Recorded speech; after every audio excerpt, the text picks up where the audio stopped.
Ratios are, above all, a method of comparison, a way to literally compare apples to oranges. For example, let's say that I had 300 apples and 200 oranges. There we go. One way to express a ratio is as a fraction or a division. Really important to remember that a ratio is a fraction. So I could, for instance, say 300 to 200. And then I could simplify that down and say 3 to 2, right? Another way to express it would be 3:2, like that. It's super important to remember that these two mean the same thing. So if you see something in this format, 3 to 2, you could rewrite it as a fraction and do whatever that entails.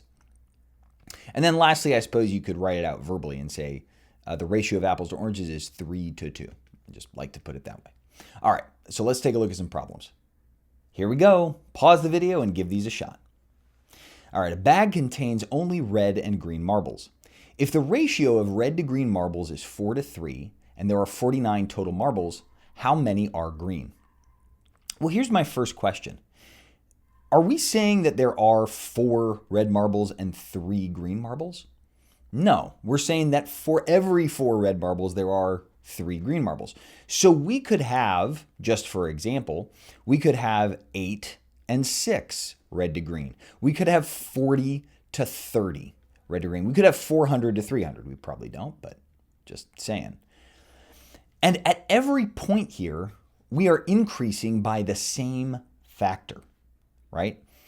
So when we go from 4 to 8 and 3 to 6, we're going by a factor of 2. When we go to 4 to 40 and 3 to 30, we're going by a factor of 10, and 4 to 400 is a factor of 100. So in a sense, you could say, I'm just going to write this out, that we have 4x red marbles and 3x green marbles, right? It's the same factor for both of them, green. And I know that the sum of these marbles is equal to 49, right there, right? So then if I add these together, I get that 7x equals 49 and that x equals 7.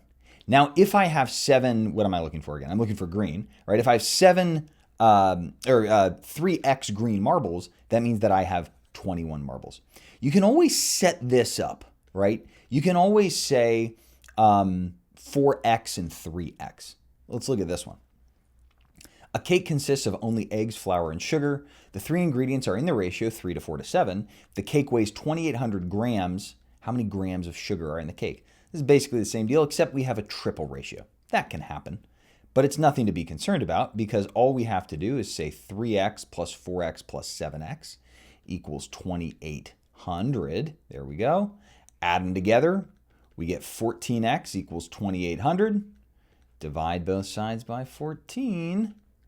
And x equals, 200. But we're not done, right? We have to focus on the one ingredient that we're looking for, which is sugar, and that's the 7. So 7x, 7 times 200, 1,400.